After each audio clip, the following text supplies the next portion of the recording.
চাচা চুঙ্গা হাসানের কোনো খোঁজ পাইছো? হ্যাঁ পাইছি তো, কয়েছে সদর এক আত্মীয়ের বাড়িতে, তবে আজকে রাত্রে বাড়িতে আসবে। নজর আইস, আজকে রাইতে ধরতে হইব। ঠিক আছে ভাই। আদরে আদরে আদরে কি শুরু করছেন আপনারা? তার আপনি ধরছেন কেন? সে কি চোর না ডাকাইত? চোর ডাকাত না, তা পলায় পলায় থাকে কেন? সেটা তার ইচ্ছা। এইবার ভোটে সে কোনো রকম প্রচার করবে না। কেন করবে না? কেন করবো না? কালকে মির্জাবাড়ির সামনে যে বট গাছ, ওই বট তলা দাঁড়ায় আমি সকলের সামনে বলবো কেন এবার নির্বাচনের প্রচারে নামবো না। ভাই সাহেব, গ্রামবাসী ভাই সাহেব, আর চিন্তা নাই।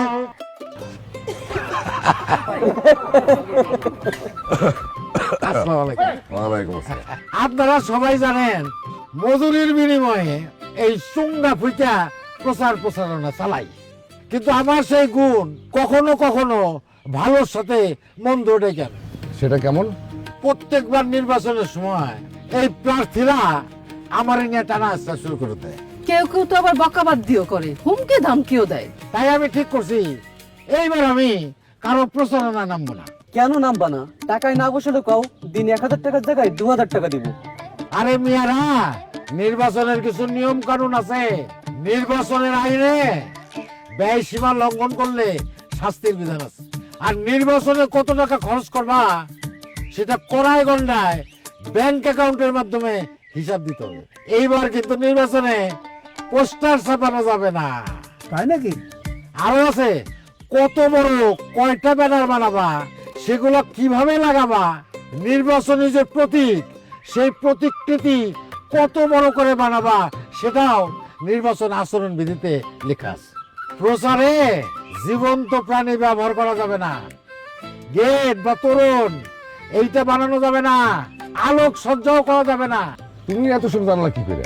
এবার যে কয়দিন আমি গা ঢাকা দিয়ে উপজেলার সদরে ছিলাম, তার মধ্যে আমি উপজেলা নির্বাচন অফিসে গিয়েছিলাম। সেখান থেকেই আমি নির্বাচনের আচরণ বিধি সম্পর্কে জেনেছি। তার সাথে আমি একটু আমার মতো করে রঙ্গ রসের অলংকারে সাজিয়ে নিয়েছি, নাম দিয়েছি ভোট বার্তা। শুনবেন চাচা? অবশ্যই শুনবো। এখন তো আসলে রক্ত হয়ে গেছে। হ্যাঁ মাগরিবের পরে সবাই মিলে বসি, কি কও তোমরা? ঠিক আছে, সব ঠিকঠাক আছে রে? ওয়ালাইকুম সালাম। ওয়ালাইকুম সালাম। হাসান আলী, শোনাও দেখি তোমার ভোট বার্তা।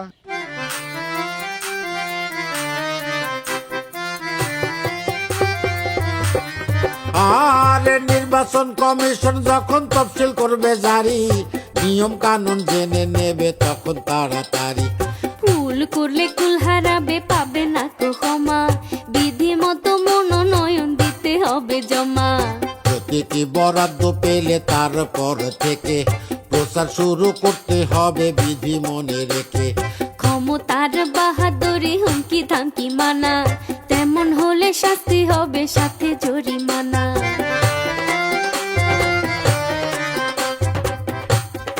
আর কমিশনের ম্যাজিস্ট্রেটের ধারে কাছেই আছে, অভিযোগ থাকলে কারো যাবে তিনার কাছে। বিধি মতে সব সমাধান করে দেবেন তিনি, চলবে না কোতাল বাহানা, নিবে সেটা মানি। আর নির্বাচনের সব মালামাল যা প্রয়োজন হবে, পুলিশি পাহারায় সবই কেন্দ্রে পৌঁছে যাবে। ভোটার হলে ভোটের দিনে ভোট কেন্দ্রে যাবে, সব নিয়ম বিধি মেনে সবার ভোট দিতে হবে। এইবার শোনেন, ভোট দেবেন কিভাবে সবাই ভালো করে শুনবেন, বিশেষ করে যারা এবার নতুন ভোটার হয়েছে। আরে ভোট কেন্দ্রে ভোট দিতে যাবেন আপনি যখন, না পরিচয় ভোটার নাম্বার জানতে চাবে তখন। যাচাই বাছাই শেষ হলে সই স্বাক্ষর নিয়ে, আঙ্গুলে দাগ দিয়ে দেবে বিষম কালি দিয়ে। আরে এই কালির এমনই গুণ একবার লাগলে পরে থেকে যাবে ভোটের চিহ্ন দিনে কতেক ধরে। 2টা ব্যালট পেপার দেবে ভোট দেবার জন্য, জাতীয় সংসদ নির্বাচন আর গণভোটের জন্য।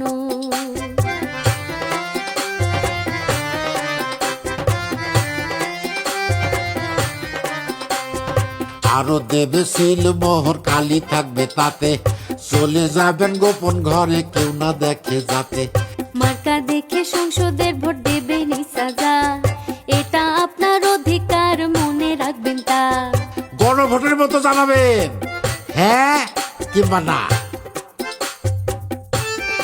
আরে সিল মারা শেষ হলে ব্যালট পেপার দুটো ভাঁজ করে ভোটের বাক্সে ফেলতে হবে দ্রুত ভোট দেয়া শেষ হলে বিলম্ব না করে ভোট কেন্দ্রে সীমা ছেড়ে আসতে হবে সরে নাগরিক আপনি দেশের ভোটটাই অধিকার দেশ ও দশের মঙ্গলে তা করেন ব্যবহার নাগরিক আপনি দেশের ভোটটা অধিকার দেশ ও দশের মঙ্গলে তা করেন ব্যবহার বাহ কি সুন্দর কথা কথা কি বোঝা গেল খালি ভোট দিলেই হবে না দেখে শুনে বুঝে দিতে হবে ভোট দিতে হবে দেশের কল্যাণের কথা ভেবে এবার বলি শেষ কথা আমার ভোট আমি দেব দেখে শুনে বুঝে দেব আমার ভোট আমি দেব ভালো কাজে শরীক হব এইবার আমার সাথে সাথে বলেন আমার ভোট আমি দেব দেখে শুনে বুঝে দেব আমার ভোট আমি দেব